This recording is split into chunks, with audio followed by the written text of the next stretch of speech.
Hello, everybody. Today we are going to be discussing the all too important topic of why the Las Vegas Raiders are going to get completely felted and destroyed in the next season, and why they're not going to make the playoffs, and why, frankly, I don't believe the hype, and just basically going to dunk on the fans and supporters of the Las Vegas Raiders because they're an overrated team and they need to be put in their place. The hype is completely unwarranted, and when you have the same record as the Detroit Lions next year, I'm going to see your fucking faces then, boys.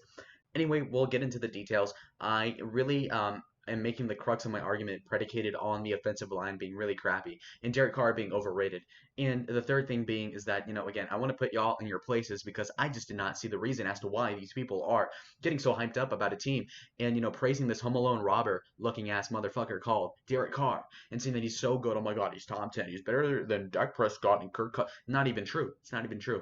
Anyway, so we're going to break down the position players and we're going to look in here. So we're going off the Madden 23 ratings because I think that's what's most logical. And people could say, well, you need to pull up the PFF ratings. And frankly, I don't care enough to look it up. And my points are going to be so solid, they're going to be so concrete that people are going to be impressed in the comments. Okay, you're going to watch this happen. And then also keep in mind this, I've only been watching the NFL as of last year. So my entire life, as far as I know, they've been called the Las Vegas Raiders. Apparently, they were the Oakland. Not that I would care, but that's just something I'm pointing out. So I'm a new fact. I mean, yeah. Anyway, so Derek Carr is rated as a quarterback, 83 overall. Not very cool, right? Not even 85. So he's not even a solid green color wheel, okay, on the Madden rating, if anything, okay. So to say that the guy is top 10 is really just a stretch. Because realistically speaking, the guy is not a superstar X factor. Is he even a superstar? I don't think so. He's just a star. So he's not very great. And when you look at the four different times he was able to get into the end zone, the four chances he got against the Bengals, he blew it every single time. The guy just choked against the Bengals, who had a terrible offensive line. And frankly, he got lucky against the Chargers in Week 18, which was a phenomenal game by Justin Herbert, not so much by Derek Carr. And frankly, I just see this as a patch of coincidences where he kind of got lucky, winning the last several games in the 2021 season to conveniently make the playoffs just barely, so that they can then get wrecked by the Bengals by like 7 points. Something that is unheard of. Statistically, like what are the odds that the Bengals are going to make the Super Bowl and yet the Raiders aren't? Pretty ironic and also just very funny to watch. To just shit on those fans, disillusioned as hell because their franchise is pretty bad. Anyways, so Derek Carr overrated. The guy is not good looking. They're gonna say, oh, he's gonna have good chemistry with Davante Adams because they played together 8 years ago. But the chemistry is gonna be on par with Aaron Rodgers, he's been playing with 7 years in between, right? So again, very low IQ people on the Raiders side. Just stupid, stupid, stupid people on Twitter. Anyway, Josh Jacobs, a running back that was taken in the first round, I believe, who was not given the 5th year extension from what I can recall. So clearly they don't even believe in this guy, and he has a rating of 87. Okay, reminder that we have a guy like who's the black guy that runs? Jonathan Taylor. Okay, when I say black guy that runs, I probably narrowed it down to like 2,000 guys. But anyways, Jonathan Taylor is over 90s, superstar X Factor ability, second round pick from like 2 years ago, and he's better than Josh Jacobs in every conceivable way. And yet Josh Jacobs is supposed to be like this flagship running back when it seems to me like whoever drafted him made a big mistake, and the guy's barely above average. And him versus Tony Pollard would be an actual debatable discussion to have. So again, not very cool. And then in regards to Davante Adams doesn't have what it takes. You're looking at a 99 overall, and yet the guy is downgrading on quarterback and downgrading on offensive line, and you're going to expect him to do better for whatever reason. Now, some people might argue, well, the targets on the Raiders are better than Green Bay last year, which, again, you can say that, right? Okay? When you're taking into account Davante Adams, Darren Waller, Brian Edwards, maybe. Is he still on the team? Hunter Renfro. That's cool. That's above average for sure. I won't deny that. And then you have the running back, Josh Jacobs there. That's pretty good. And is it better than probably Lazard, Cobb, and Adams in Green Bay last year? Sure. But what I will say is that the offensive line for the Raiders is fucking dog poopy. And when you're looking at the quarterback, it's clearly a clear step down. And by step down, I mean like 3 notches below. We're talking about like a 95 overall quarterback compared to a 83. That's not even close. So again, Devontae is supposed to do better despite Derek Carr not being as powerful with the throwing, not being as accurate, not being as consistent either. So again, what makes you think that Derek Carr is going to be a better passer of the ball? And you cannot tell me, well, they were friends in college, and it's like, well, yeah, but what matters more, that they were friends in college or the fact that Devontae Adams was getting thousands of receptions predicated off of Aaron Rodgers as of the last decade, okay? So let's get real. Also, in terms of age, Devontae is like 29, turning 30, I believe, this season. Oh, shit. Meaning that he's not going to get any better. He's plateaued at best, so he's going to be stuck where he is, which is granted pretty good. But given the surrounding situation being worse, I doubt that he'll get any better or even regress noticeably. Actually, is what I would actually posit. Anyways, Hunter Renfro, who's this white guy. They have all this bullshit characterisms about like, oh, he's a white receiver, slot receiver. I don't care. The point being is that the guy's good. He's high IQ, not physically talented at all though. So that limits him to a ceiling of about like 88. So right now he has an 85 overall, which is fine, and he's a serviceable slot receiver, which is why he'll be okay. Um, Nothing much to say there. Keelan Cole, 77 overall, who I believe is in his late 20s. I barely know this guy's existed. There's like a group of like these 70 some overall like black guys that I know nothing about, frankly, that are usually on the free agent listing the year after whatever starting season you have on the Madden franchise because they're not very good and they're old. So, Keelan Cole, I don't feel strongly about. And then there's Darren Waller, who's like 30, and he's a 91 overall tight end. I won't complain about him. He's great. But then again, 30, plateauing, of course. Colton Miller, who's the only good player they have on the offensive line, and he's only an 84 besides that anyway. So realistically speaking, you have a solid above average left tackle, and that's literally it. You look at their left guard, Denzel Good. Do you guys even know who that is? I don't think you know who that is. Good, whatever, 73 overall, trash. Alex Leatherwood, a guy who they drafted in the first round, mind you.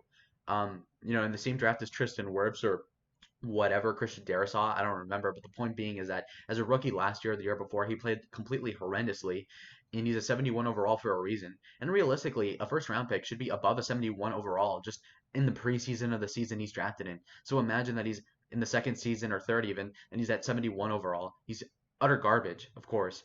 So Leatherwood is a liability, and he's only starting because he's a first round pick. Otherwise, they would have canned him a long time ago. You have Andre James, who's completely forgettable. Nobody knows who this guy is. Is he white? Is he black? I'm not even sure. So there you go, 70 overall. And then Brandon Parker. Oh my gosh. Look, Brandon Parker, 68 overall. The backup right tackle for the Packers is probably better. The backup right tackle, Lucas Niang or whatever, that black dude who looks weird, that black guy, the right tackle, backup, mind you, of the Kansas City Chiefs is better than Brandon Parker. The backup tackle for a myriad of teams are better than Brandon Parker. The Cardinals have a better right tackle than Brandon Parker, 68 overall, garbage. Jonathan Hankins, forgettable player, 74 overall, bozo. Okay? And we're going to keep going down. Neil Farrell Jr. Nobody knows who this is. 64 overall. Might as well not even be on the field. Bilal Nichols from the Chicago Bears should be fine. Vernon Butler. I don't know who this is. Chandler Jones from the Arizona Cardinals. We love you, Chandler. But then again, he's like 31, 32. He's not going to get any better. Now, you might say that he'll be playing across Max Crosby, therefore, so and so and so and so, which is good to know, I guess. But when you look at both of the players in tandem, the reason why this pass rush will be good is because you have two good players on it, and not because of them individually making it really good. So keep that in mind. This is probably the most redeeming factor of the team is going to be Chandler Jones and Max Crosby in that front four. Now, they moved Max to left outside linebacker, which he was in Madden 22. He was a left end, I think. So that's interesting to note. But Max Crosby was a good guy. We like him. He's cool. He's a great player, actually. And Chandler Jones, again, he's going to probably regress a little bit, but maybe that can be compensated by the fact that Max Crosby will be double teamed or vice versa, leaving one of them open. If not, so again, there's a lot of little terminology I can discuss here, but I think it's boring. But the point being is that double teaming two separate players on the front with the same five offensive linemen will be a pain in the ass to pull off. So keep that in mind. Denzel Perryman, who's an 82 overall. I don't even know who that is, but okay. Trayvon Mullen, who's fine. Rocky Yassin, who sounds Asian but is black, apparently. Interesting. Trayvon Murrig, who's apparently an ascending player from what I heard. Jonathan Abram, okay, fine, 78 overall.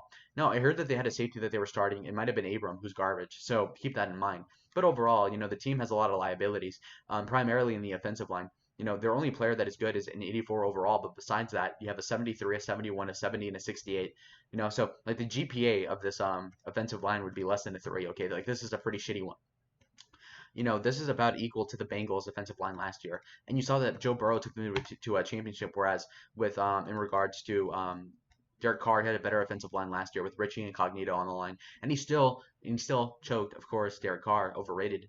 The only reason why people say he's underrated is because nobody likes the fucker, and as soon as he starts performing average under shitty circumstances, people will praise him. When I'll discuss this, people are under the false impression that he's gonna get better all of a sudden. It's like, dude, the guy's in his 30s. How is he going to get better as a football player when he peaked in 2016? Okay, if he had a better season at 25 in 2016, why the hell would he be better at 31 or whatever in 2022? It just doesn't really make a lot of sense to me, frankly. So again, it seems like a lot of cope. You guys spent a lot of draft capital to get Devontae Adams. You're going to get a guy who has less chemistry with your guy than he does with Aaron Rodgers, and they still fucking choked and never got to the Super Bowl together, ironically enough. And the guy's pushing 30 anyway, so it's not like he's plateauing for sure. And then you have Max Crosby, who's good. He's the only guy I love here. But then you have Chandler Jones, who's aging and really expensive, by the way, which is why the Cardinals let go of him, because otherwise we would have kept him, because we love ourselves some Chandler Jones. But at the same time, the guy is pretty pricey. And I'll just be honest about that. AJ Cole's fine enough. Daniel Carlson, we love our Carlsons, by the way. So yeah, no, he's cool. So yeah, no, overall, I feel like these guys are gonna fail. If they go like 8 and 9, that would not be surprising at all. The absolute ceiling would be like a 9 and 8, 10 and 7. But overall, they're going to be struggling to get like the 8th seed right around there. They could get anywhere from like the 7th to the 11th. So they're not looking really good. It's going to be pretty rough. Tough schedule, of course, with the interdivision fighting. They're the worst team in the division, by the way, and they have the worst quarterback in the division on top of that. Also, again, just it's not looking really promising for the Raiders. And again, how are you supposed to rebuild this team? Derek Carr is being paid what, like $40 million. And again, people are bitching about Kyler Murray being paid 45 or 46 million. It's like, dude, really? 6 million more for a way better quarterback than Derek Carr. Okay, so let's be completely frank about this, boys. And again, so in regards to the running back, that's not looking really good. Who the hell is the backup, by the way? We don't even know. Devontae Adams, again, pushing 30. Hunter Renfrow has a ceiling, and it's approximating right now. Keelan Cole, we don't even know who that is. Darren Waller, I don't know, over 30 as well. Colton Miller, good player. Denzel, good trash. Alex Leatherwood, bust. Andre James, trash. Brandon Parker, actual garbage. Garbage fire, frankly. Defensive tackle game, pretty weak sauce. You had to bring in the guy from the Chicago Bears because the defensive line otherwise would have sucked without Max Crosby and Chandler Jones, which is the most redeeming quality over here. You guys lost Casey Hayward, and you replaced him with another, above average guy, so that more or less washes out. And your special teams looks fine, but otherwise, again, this weak position right here, it's weak sauce. Look, offensive line right here.